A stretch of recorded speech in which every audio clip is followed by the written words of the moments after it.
사도신경으로 신앙 고백하시도록 하겠습니다. 나는 전능하신 아버지 하나님, 천지의 창조주를 믿습니다. 나는 그의 유일하신 아들, 우리 주 예수 그리스도를 믿습니다.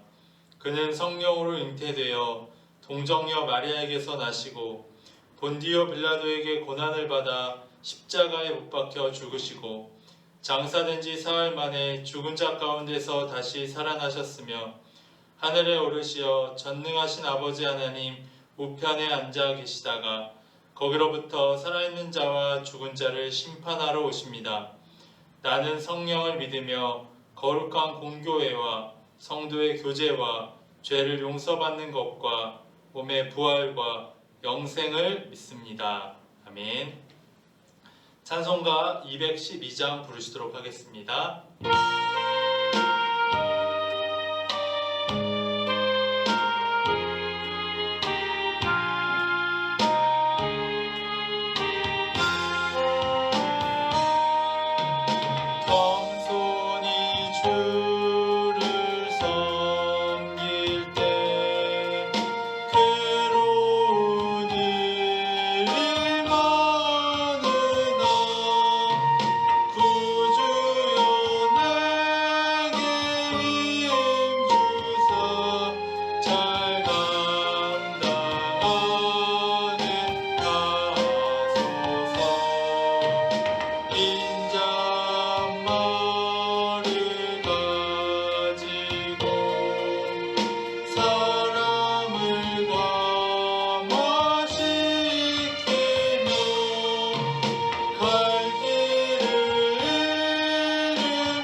오늘 하나님이 주신 말씀은 열왕기하 14장 8절에서 14절까지 말씀입니다.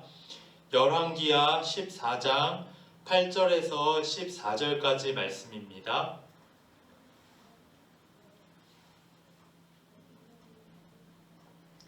아마샤가 예후의 손자 여호아스의 아들 이스라엘의 왕 요아스에게 사자를 보내 이르되 오라 우리가 서로 대면하자 한지라. 이스라엘의 왕 요아스가 유다의 왕 아마샤에게 사람을 보내 이르되 레바논 가시나무가 레바논 백향모에게 전가를 보내어 이르기를 내 딸을 내 아들에게 주어 아내로 삼게 하라 하였더니 레바논 들짐승이 지나가다가 그 가시나무를 짓밟았느니라.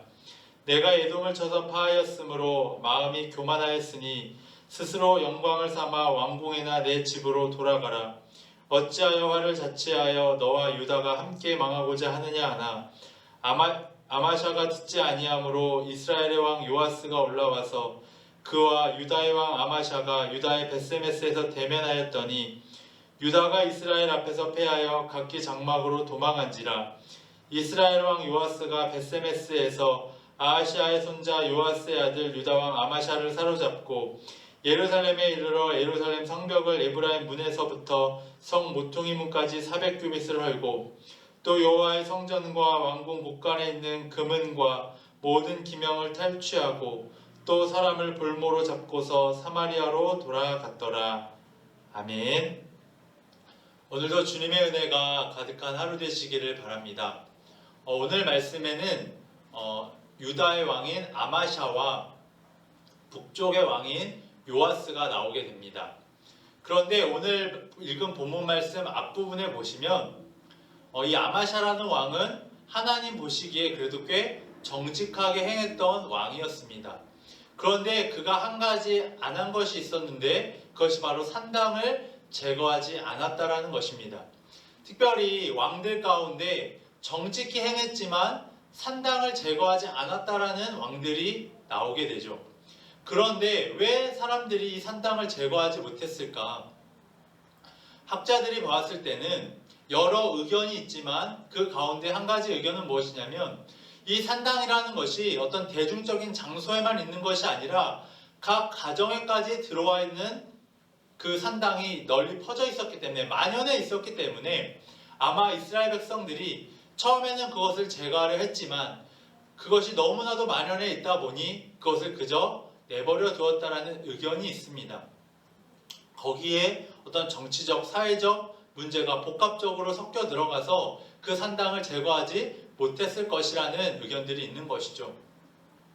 그렇게 보면 아마 이 왕도 아마 처음에는 제거하려 했지만 아마 나중에는 그것을 제거하지 않게 되었을지도 모릅니다. 사사기에 보시면 처음에 이스라엘 백성들이 가나안 땅에 들어왔을 때 이 가나안 땅에 있는 사람들을 다 내쫓아야 됐음에도 불구하고 처음에는 그들이 강하지 못해서 내보내지 못했지만 나중에는 그들이 내보내지 않았다라는 모습을 보게 됩니다.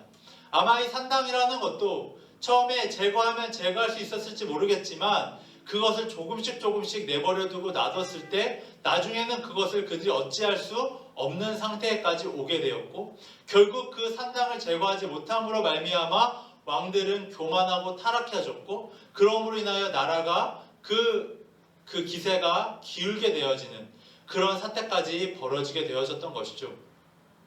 이 말씀을 보면서 오늘 말씀 본문에는 그 아마샤 왕이 처음에는 에돔을 물리쳤습니다. 그런데 그 에돔을 물리친 후에 다시 이제는 북이스라엘을 공격하려고 합니다. 그런데 북이스라엘 요아스 왕은 어떻게 이야기하냐면 레바논 가시나무, 그러니까 남쪽에 있는 세력이 더 약한데 레바논 백향목에게 덤볐다는 거죠. 어떻게 덤볐냐? 레바논 가시나무가 레바논 백향목에게 내 딸을 내 아들에게 달라는 것입니다. 그런데 그 말을 한 후에 레바논 들짐승에게 그 레바논 가시나무가 짓밟히게 되었다라는 이야기를 해주는 것이죠.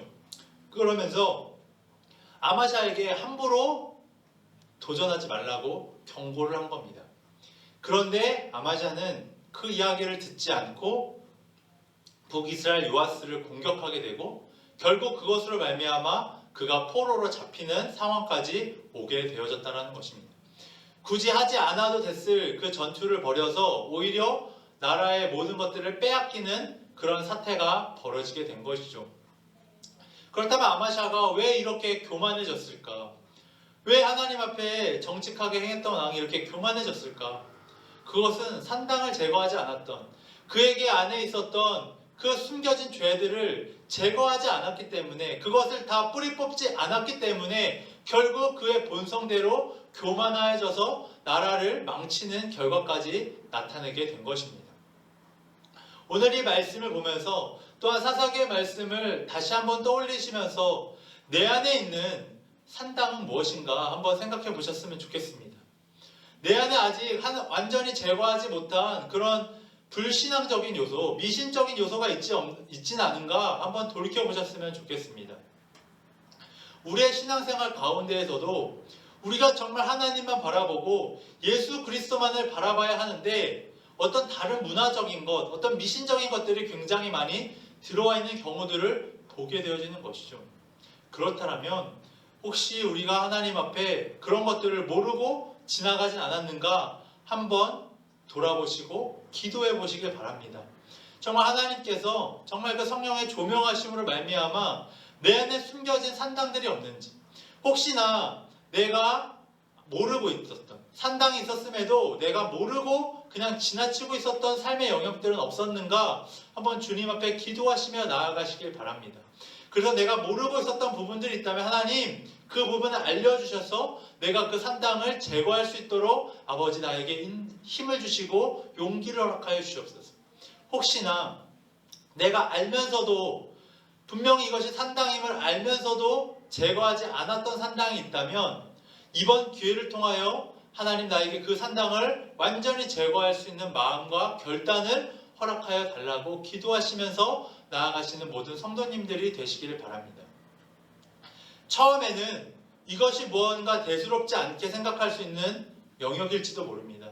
이 산당이라고 대표되는 그 어떤 어떤 작은 것이 우리의 신앙생활에 크게 영향을 미치지 못한다라고 생각할 수도 있습니다. 하지만 계속해서 이스라엘 백성들, 왕들의 그런 무너지는 모습들을 보면 항상 이 구절이 따라다니는 것을 보면 이것이 결코 작은 문제가 아니었음을 우리가 알게 되는 것이죠. 그렇기 때문에 우리의 신앙에 있어서는 작은 틈도 주어서는 안 된다라는 것입니다. 이 산당을 남겨두어서는 안 된다라는 것입니다.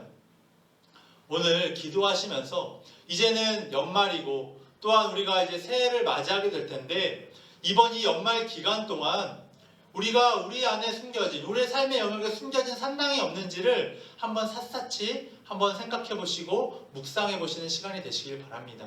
그래서 혹시나 떠오르시고 하나님께서 알려주시는 부분들이 있다면 그 산당을 완전히 제거해서 우리가 정말 하나님 보시기에 정직하고 올바르게 행하는 그리스도인으로 살아가시는 모든 성도님들 되시기를 바랍니다. 함께 기도하시면서 나아가시도록 하겠습니다. 기도하시겠습니다. 하나님 아버지, 우리의 삶 속에 있는 산당을 하나님 보여주시옵소서. 혹시 우리가 모르던 부분들이 있다면 알려주시고 보여주셔서 그 산당을 제거하게 하여 주시고, 혹시나 알고도 모르는 척 지나갔던 산당들이 있다면 아버지 그 산당들을 제거할 수 있도록 아버지 인도하여 주시옵소서. 그래서 우리 신앙생활 가운데 정말 거룩하고 깨끗한 우리의 신앙의 지배되게 하여 주셔서 정말 산당을 다 제거하고 하나님 보시기에 아름다운 마음 상태, 아름다운 삶이 되어줄 수 있도록 인도하여 주시옵소서. 주님 함께 하실 줄 믿사오며 이 모든 말씀 예수 그리스도의 이름으로 기도드렸습니다.